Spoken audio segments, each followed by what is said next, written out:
bayan, maaari bang tumayo ang lahat para sa ating panalangin? Ikaw, pagmanahan mo ang ating panalangin ngayon. Panginoon, maraming salamat po sa panibagong umaga na puno po sa mga pag-asa. Salamat po na marami sa mga biyayang pinagkaloob niyo sa amin. Gabayan niyo po kami muli ngayong araw at patuloy na ilayo sa kapamakan ng mga sakit. Amen. Sa ngalan ng Ama, ng Anak, ng Espiritu Santo. Amen. Hindi mo na uupo ang lahat dahil may inihanda kaming pampapugaw sila. Pamilyar ba kayo sa kantang Paa, Tuhod, Balikat, Ulo? Opo! Mabuti kung ganon dahil ito ay ating sasayawin at ating kakantahin. Paa, tuhod, balikat, ulo. Paa, tuhod, balikat, ulo. Paa, tuhod, balikat, ulo. Pumanda tayo at magpalakpak. Bilisan naman natin ngayon. Paa, tuhod, balikat, ulo. Paa, tuhod, balikat, ulo. Paa, tuhod, balikat, ulo. Pumanda tayo at magpalakpak. Sige, maaari na kayo umupo. Hindi na ba kayo inaantok? Hindi na po! Mabuti naman. At ngayon, ibibigay ko muna kayo kay Teacher Al Binibining Joy. Bago tayo magsisimula sa ating talakayan ngayon, ay may aktibidad muna tayong gagawin. Ang ating aktibidad ngayon ay tungkol sa sino ako. So, magpapakita ako ng mga litrato. Ang gawin nyo lang ay hulaan kung ano ang litrato na ito. Itong litrato ay tungkol sa kabansang sagisag ng Pilipinas.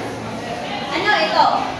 Ang Agila. Ano pa bansang hayop ng Pilipinas? Agila! Agila.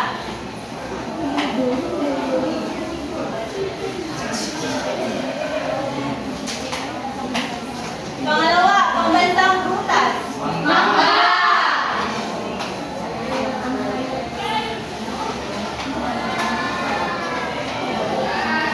Pambansang bulaklak. Sampagita!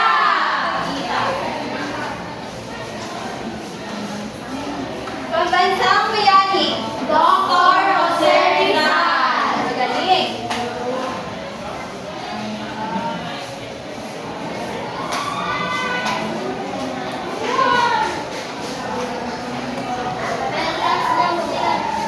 Perlas!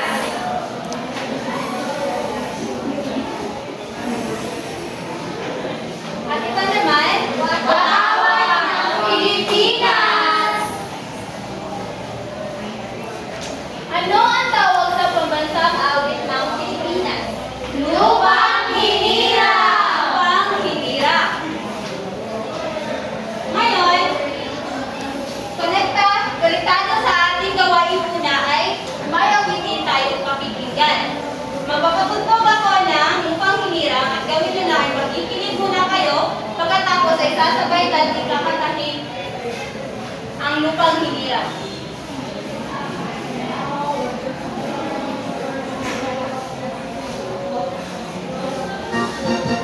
Makinig ng mabuti. Alam madilim, basta sinangalan, alam mo puso, sabi mo'y buhay, lupang hinilang, yung tamang pag-ibig, sa mga nunito, ikakasisig, sa dagat at bundok, kasimulan, sa langit ng buwan, ay dalagang lulat, awit sa pagkahinaan, ang isang kumutawag mo ikaw ay nananililig, ang ikaw ay nakakailan pa may nagdidinig, kung panang-araw naman ating pagsita, yung langit sa piling mo. Aming ika'y anak ko, ano aking kababatan ng dahil sa'yo. So ngayon, kabisado na ba ang lupang hinirang? Oo! So sabay-sabay natin kantahin ang lupang hinirang. Maaari ba kayong tumayo? So, 1, 2, 3, go!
bang inaawit ito?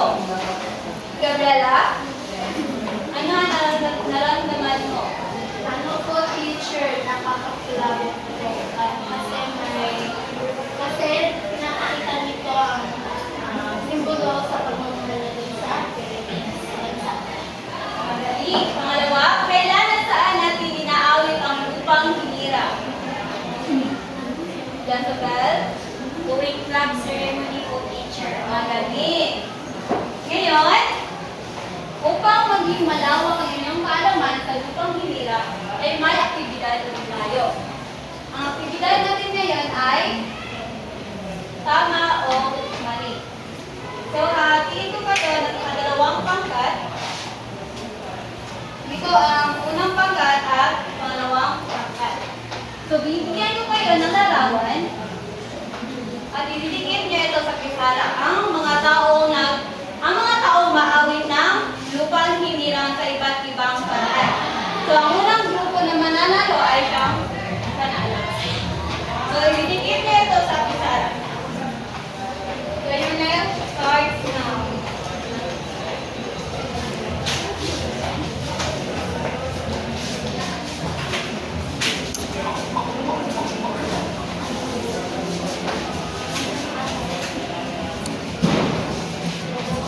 Dahan-dahan lang.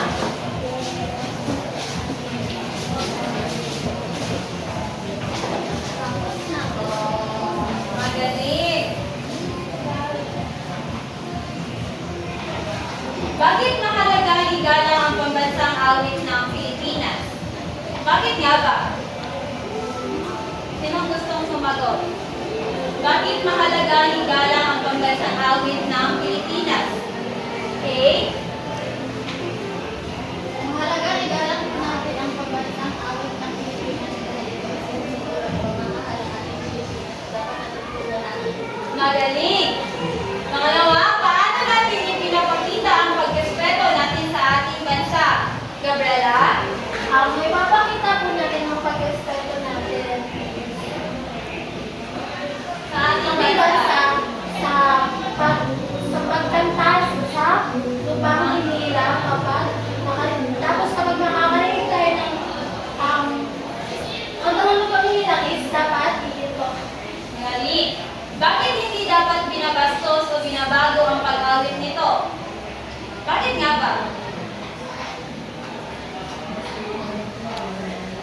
Isabel?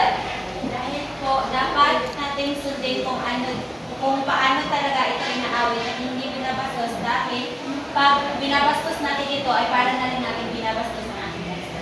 Magaling! Pang-apat, bakit mahalaga ang magpakita ng respeto sa pag-awit ng lupang hinirang? Kim? Bakit? Magpapakita ng respeto. Kapag makasalita natin yung Subukan mo lang. walang sagutin sa May maaari ka na umupo. So, bigyan niya ng sarili ng 3 palakpak. 1, at ngayon ay ibibigay ko kayo kay Pilipining Sara para sa iba't ibang Hi mga bata! Hello po!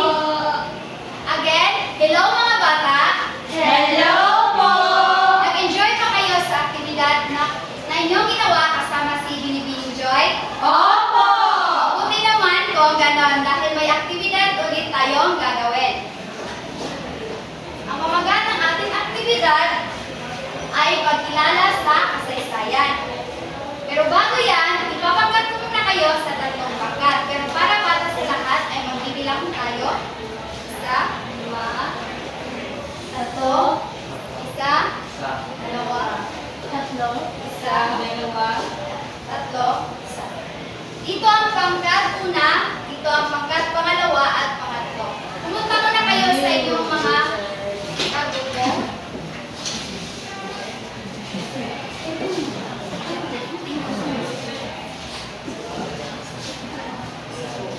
Pakitilisan. So, bawat pangkat ay bibigyan ko ng sobre. Sa loob ng sobre, ito ay may mga katanungan. At dapat nyo itong sagutan. Pagkatapos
bersyon ng mga lirikong isinulat ni Jose Palma para sa Pilipinas, na kalaunan ay isinalin sa Tagalog at naging Lupang Hinirang. Ang awit ay nagpapahayag ng pagmamahal sa bayan at ng pagnanais na ipagtanggol ang kalayaan nito. Sa madaling salita, ang Lupang Hinirang ay isang bunga ng paghihimagsi at pag-ibig sa bayan na pinasimulan ng Katipunan. Ang Lupang Hinirang ay opisyal na naging pambansang awit ng Pilipinas noong Mayo 26, 1956. Sa tama ang sagot ng mga unang pangkat pangalawa. So palakpakan natin sila. Ngayon naman, pangkat pangatlo, maaari niyo pang ibahagi ang inyong mga sagot. Number 1 ay una. Sino ang nagsalin ng lupang hinirang sa wikang Pilipino? Si Felipe Padilla de Leon. Yung pangalawa, ano ang pangunahing tema ng lupang hinirang? Ang pagmamahal sa bayan at ang pagsasakripisyo para sa kalayaan at kaligtasan ng bayan. At ang panghuli, aling batas ang nagtatakda ng tamang paggamit at pag-awit ng lupang hinirang? Republic Act Number 8491 or Flag and Heraldic Code of the Philippines. Okay, palakpakan natin ang pangkat pangatlo. Tingnan natin kung tama ba ang kanilang sagot.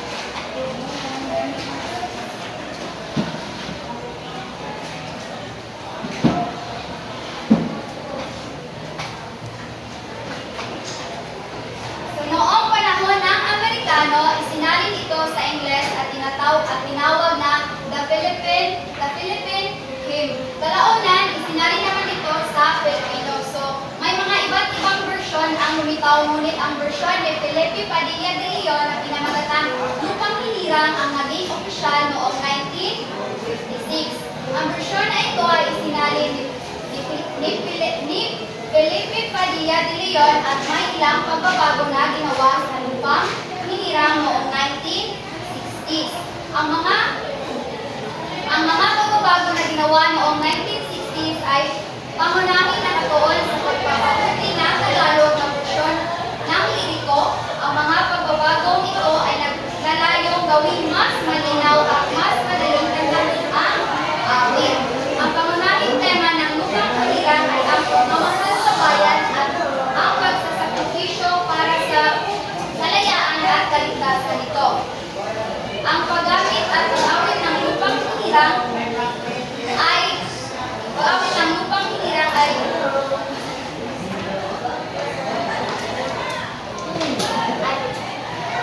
ang batas na nagtatakda ng tamang pag-awit ng Lupang Hinirang ay ang Republic Act Number 8491 na kilala rin bilang ang Flag and Heraldic Code of the Philippines.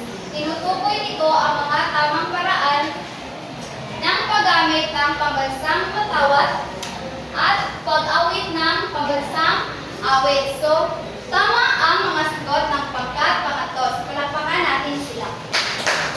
Naintindihan niyo ba ang tinalakay natin ngayon? Opo! Mabuti naman kung ganon. Dahil naintindihan ninyo,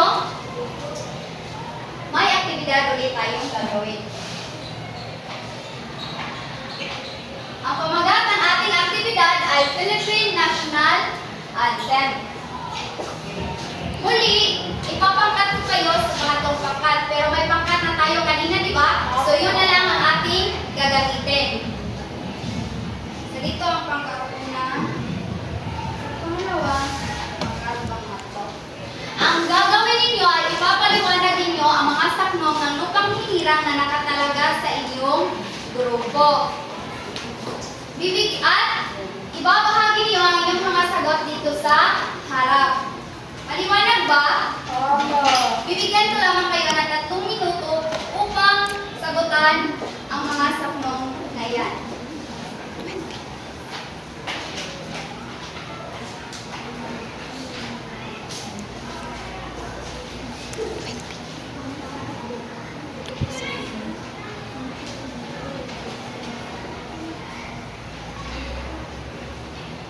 Tapos na po. Tapos na, hintayin muna natin ang iba pang mga pangkat.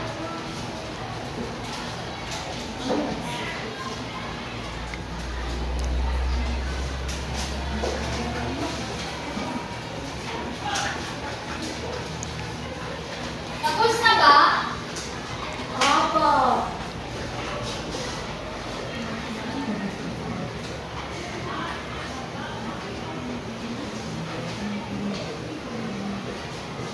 Tapos na? Opo. Pangkat una, maaari mong ibahagi niyo ang iyong mga sagot.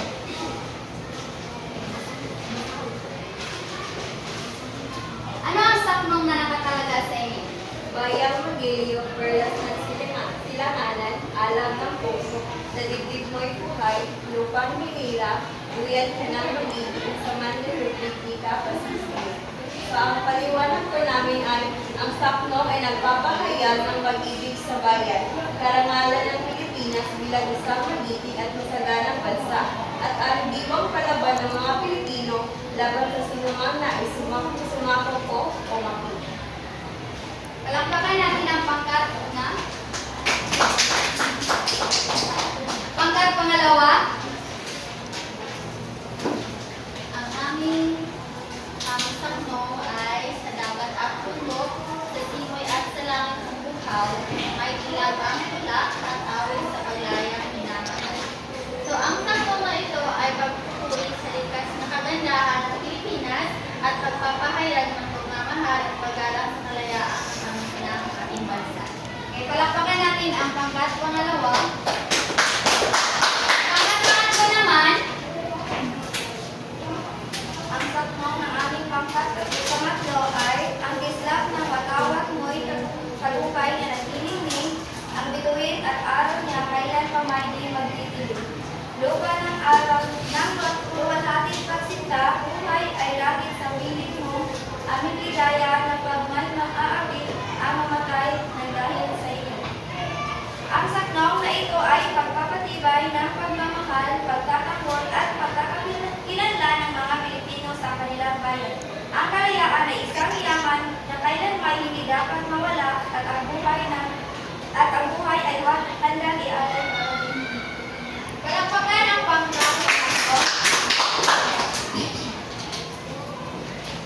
Dahil nasagot ninyo ito ay nagpapaliwanag na nakinig talaga kayo sa ating tinalakay kanina. Wala na ba kayong mga tanong ukol sa ating tinalakay ngayon? Wala na po. Wala na? So, sino nga uli ang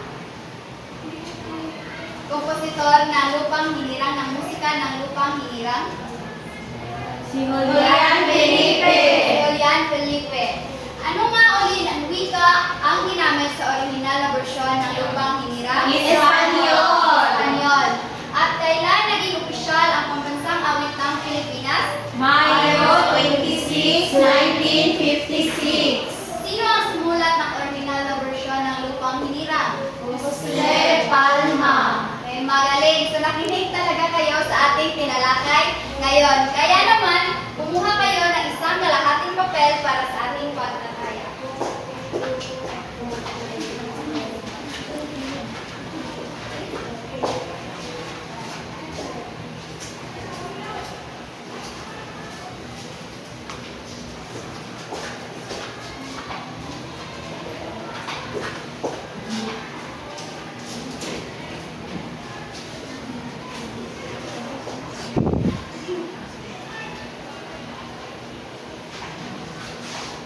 Pakibasa ang panutot. Gumuhit na masaya hapon. Ang pangusap ay tama. Malungkot naman ang mali. Sulat ang inyong Sagot sa kalahating papel. Okay, bibigyan ko lamang kayo ng 5 minuto upang sagutan ang mga tanong na ito.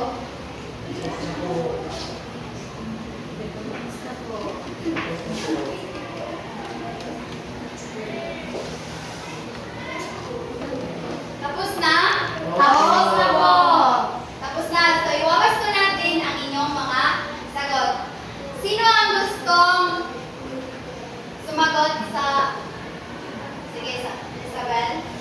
Ang lupang hinirang ay ang pambansang awit ng Pilipinas. Masayang mukha po. Masayang mukha. Tama. Pangalawa. Gab.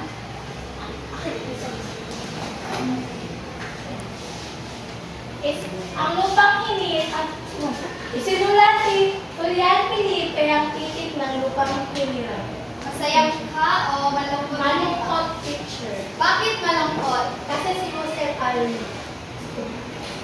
Dahil si Julian Felipe ay kompositor ng musika na lupang hinirang. So ito ay malungkot na mukha. Pangatlo, Danilin. Ang original na pamagat ng awit ay Marcha Nacional Pilipinas. Tama, teacher. Masayang mukha. Masayang mukha. Tama. Pangapat, Jezabel.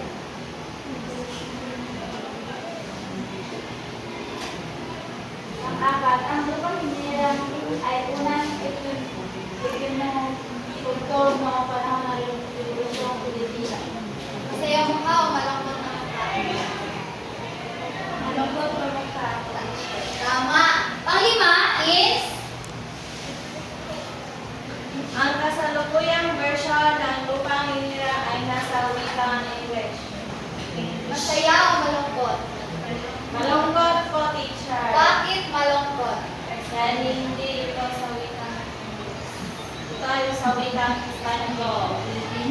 Ay, Pilipino, teacher. Ito ay sa wikang Pilipino dahil ito ang ginagamit natin ngayon. Ang pangalan naman kay ipinatugtog ang lupang hinirang tuwing may ceremony. Masayang mukha. Masayang mukha. Pito, Madi.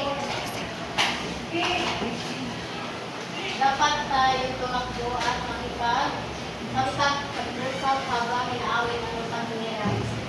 Paano Malungkot o malungkot? Malungkot, tama. At panghuli naman, Kim.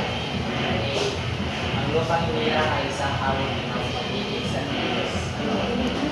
Malungkot ang mukha. Malungkot na mukha.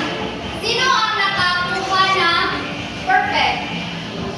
Magaling palakpakan ng inyong sarili. Para sa ating pagkakaralin,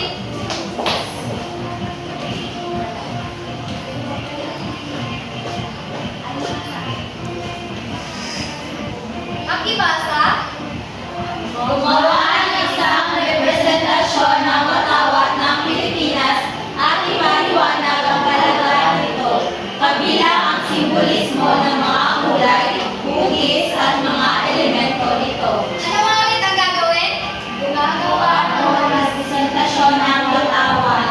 Okay, at ipapasa niyo ito sa susunod nating pagkikita. At ngayon naman, ay ibibigay ko kayo kay Binibining Joy.